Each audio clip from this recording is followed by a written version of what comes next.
वडिलांचा मृत्यू झाला, त्यांच्या अंत्यविधीसाठी सगळे निघाले होते. त्याच वेळेला वाटेतच काळानं घाला घातला. निष्ठुर नियतीनं डाव साधला. या अपघातात मृत्युमुखी पडलेल्या मिताली मोरे यांचे वडील मोहन चाळके यांचं रविवारी 18 मे रोजी निधन झालं. ते देवरुख येथील राहणारे होते. मोहन चाळके हे उद्धव ठाकरे गटाचे खंदे कार्यकर्ते असून ते शाखा प्रमुख होते. त्यांचं हृदयविकाराच्या तीव्र झटक्यानं रविवारी निधन झालं. त्यामुळे त्यांच्या अंत्यविधीसाठी हे सगळे नातेवाईक मुंबईहून निघाले होते.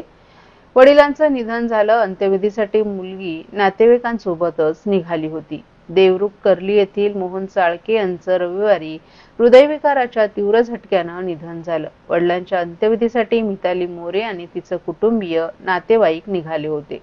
यावेळी 7 जण कारमधून प्रवास करत होते. मुंबईकडून देवरुखकडे निघालेली कार भरणी नाका येथील जगबुडी नदीच्या पुलावरून थेट नदीपात्रात कोसळली. ही कार 100 फूट खोल थेट नदीपात्रात कोसळली. या भीषण अपघातात कारमधील 5 जणांचा जागीच मृत्यू झालाय, तर 2 जण गंभीर जखमी झालेत. अपघातातील मृतांमध्ये मेधा पराडकर, सौरभ पराडकर, मिताली मोरे, निहार मोरे, श्रेयस सावंत या 5 जणांचा मृत्यू झालाय. यामध्ये 2 कुटुंबातील व्यक्तींचा समावेश असल्याची माहिती आहे. दरम्यान हे सगळं कुटुंब मुंबईवरून देवरुख येथे अंत्यविधीसाठी निघाली होतं. त्याच वेळेला निष्ठुर नियतीनं डाव साधला. हे दोन्ही कुटुंबीय मुंबई मीरा रोड भाईंदर येथून रात्री 11:30 वाजण्याच्या सुमारास गावी देवरुख येथे जाण्यास निघाले होते. आपल्या ताब्यातील किया कारने हे कुटुंब निघालं होतं. मात्र यावेळी मुंबई गोवा राष्ट्रीय महामार्गावरील भरणे नाका येथे आल्यावर जगबुडी नदीवरील असलेल्या मोठ्या पुलावरून त्यांची कार थेट नदीत कोसळली आणि हा भयानक अपघात घडला. या अपघातानं दोन्ही कुटुंबियांवर दुःखाचा डोंगर कोसळलाय. महाराष्ट्रातील भगिनींना आधार देणारी राज्य शासनाची मुख्यमंत्री माझी लाडकी बहीण योजना. या योजनेअंतर्गत अल्प उत्पन्न गटातील 21 ते 65 वयोगटाच्या भगिनींना मिळणार दरमहा 1500 रुपयाची मदत. अर्ज करण्यासाठी 31 ऑगस्ट 2024 पर्यंत मुदतवाढ. कुटुंबाचं वार्षिक उत्पन्न 2.5 लाख रुपयांपेक्षा कमी असलेल्या महिला पात्र. कुटुंबाकडे पिवळं किंवा केशरी रेशन कार्ड असल्यास उत्पन्नाचा दाखला आवश्यक नाही. पांढरं रेशन कार्ड असेल किंवा रेशन कार्ड नसेल तर कुटुंबाचं वार्षिक उत्पन्न 2.5 लाखांपेक्षा कमी असल्याचा दाखला आवश्यक. योजनेसाठीचा ऑनलाईन अर्ज नारी शक्ती दूत ऍप वरून किंवा पोर्टलवर भरता येईल. ज्या भगिनींना ऑनलाईन अर्ज भरता येत नसेल त्यांच्यासाठी अंगणवाडी, ग्रामपंचायत, वॉर्ड ऑफिस, सेतू सुविधा केंद्रामध्ये किंवा आशाताई बचत गटाच्या CRP यांची मदत उपलब्ध. आता आपल्याला अभिमानानं म्हणता येईल, सुखी आणि सुरक्षित आहे माझी लाडकी बहीण.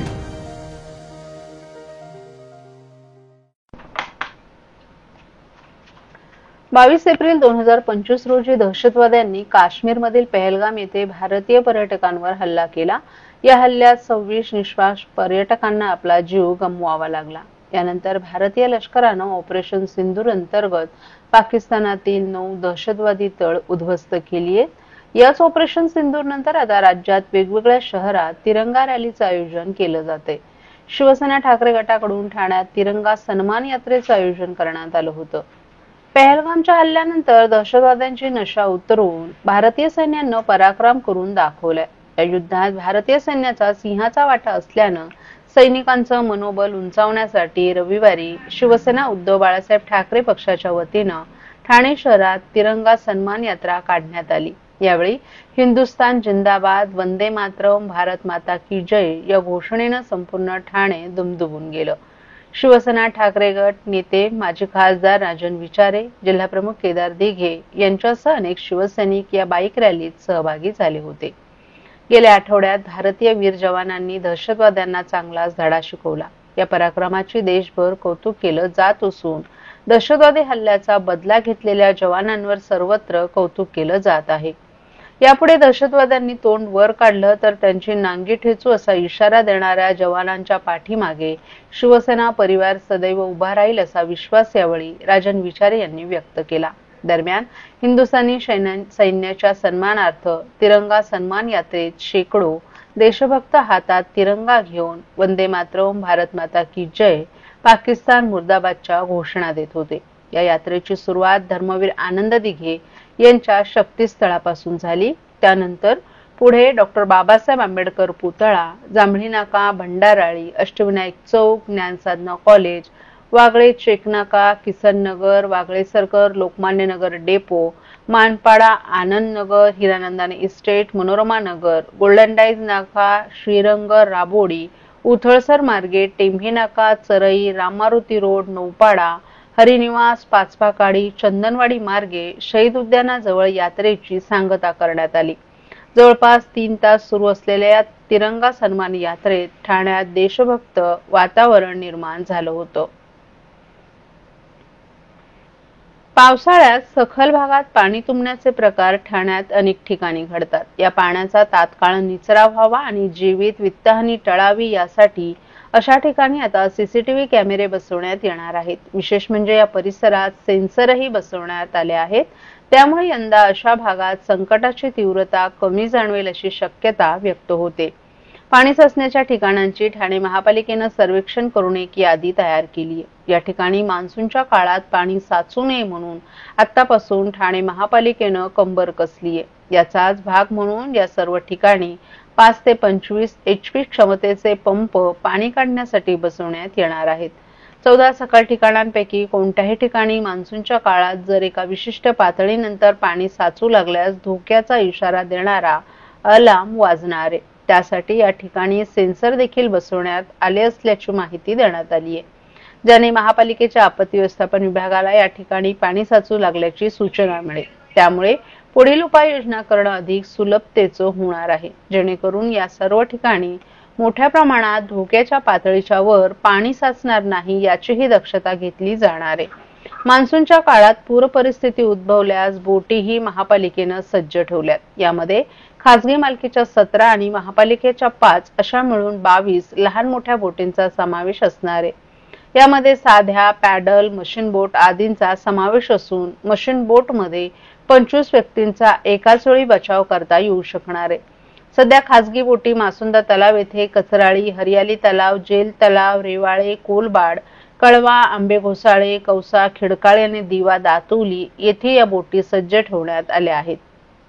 वंदना talkies, Chikhalwadi, Bhaskar colony, Debonair society, Almeda road, Anand Nagar व्यायामशाळा, कोपरी, आनंद नगर गल्ली क्रमांक 1, दादर, आळी, डॉक्टर बाबासाहेब आंबेडकर रस्ता, लवकुश गृहनिर्माण संस्था, सिडको रेल्वे पूल, crime branch police line, Pedhya Maruti मंदिर, शिवरत्न गल्ली, किसन नगर, दत्तवाडी, विटावा, रेल्वे पुलाखालील बेलापूर रस्ता आणि दिवागाव आदी 14 ठिकाणी पाणी तुंबण्याच्या घटना घडतात.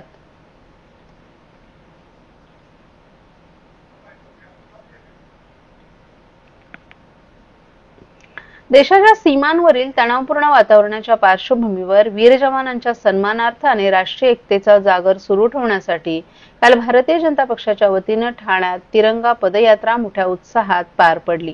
काल संध्याकाळी 5 वाजता डॉक्टर बाबासाहेब आंबेडकर स्मारक कोर्टनाका येथून सुरू झालेली ही पदयात्रा जांभळी नाका मार्गे मुख्य बाजारातून मार्गक्रमण करत पुन्हा आंबेडकर स्मारक ठाणे रेल्वे स्टेशन येथे समाप्त झाली. या पदयात्रेत ठाणेकरांनी मोठ्या संख्येनं सहभाग नोंदवत भारत माता की जय, वंदे मातरम आणि जय जवान जय हिंद अशा घोषणा देत देशभक्तीचा उत्साह उंचावला. हातात तिरंगा घेऊन चालणारे नागरिक, महिलांचा सहभाग, लहानग्यांचा जोश आणि देशासाठी काहीतरी करण्याची उमेद या साऱ्या वातावरणात देशप्रेमाचा झंकार उमटत होता.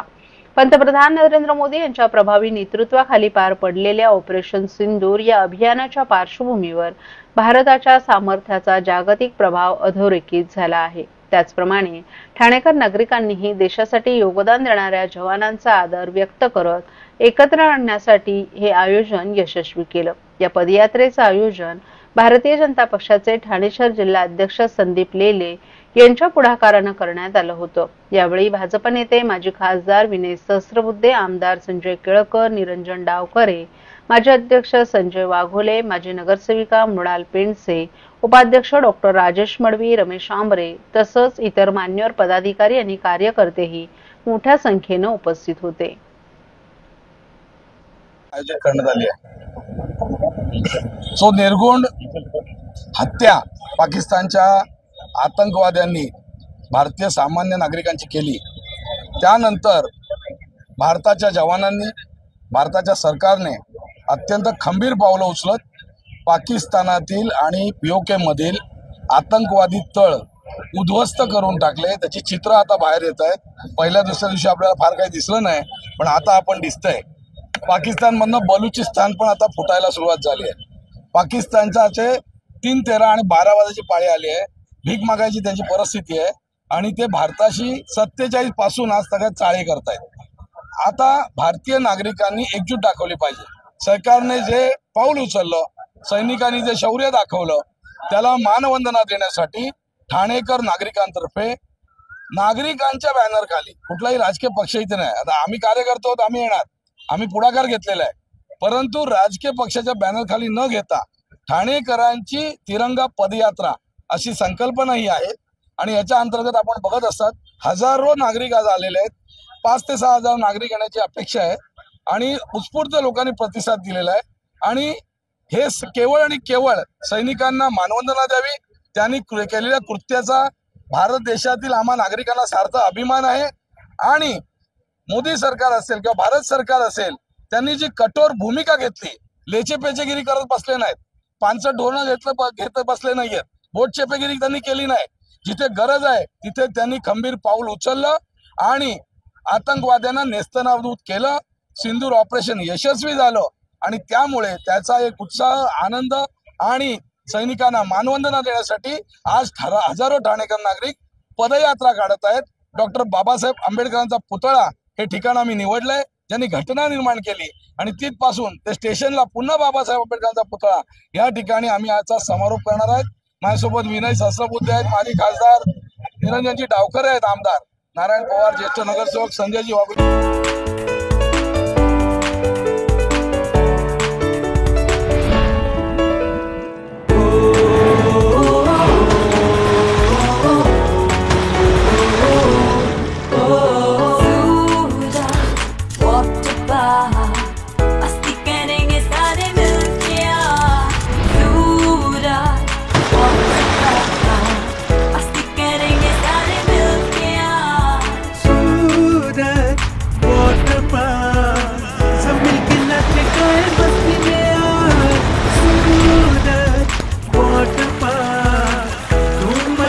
सब मिलके आज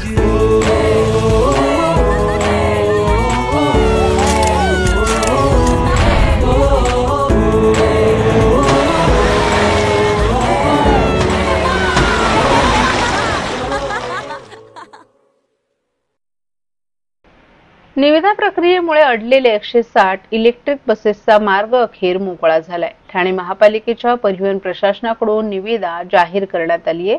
त्यामुळे येत्या महिनाभरात कार्यादेश देण्यात आल्यानंतर पुढच्या 4 महिन्यात 160 बसेसपैकी पहिल्या टप्प्यात 40 इलेक्ट्रिक बसेस ठाण्याच्या परिवहन सेवेत दाखल होणार आहेत. त्यामुळे इलेक्ट्रिक AC बसेसचा ताफा प्रवाशांच्या सेवेत दाखल होणार असून ठाणेकरांना अधिक गारेगार प्रवास अनुभवता येणार आहे. पर्यावरणाच्या दृष्टिकोनातून प्रदूषण विरहित इलेक्ट्रिक बसेससह वातानुकूलित बसेसचा समावेश करण्याची घोषणा करण्यात आली होती. त्यानुसार ठाणे परिवहन सेवेच्या ताफ्यात 123 इलेक्ट्रिक बसेस दाखल झाल्यानं सद्यस्थितीत TMTच्या 446 बसेस प्रवाशांना सेवा देत आहेत. यामध्ये 15व्या वित्त आयोगाच्या निधीतून वातानुकूलित इलेक्ट्रिक 9 मीटरच्या 100 बसेस आणि 12 मीटरच्या 60 बसेसची खरेदी करण्यात येणार आहे.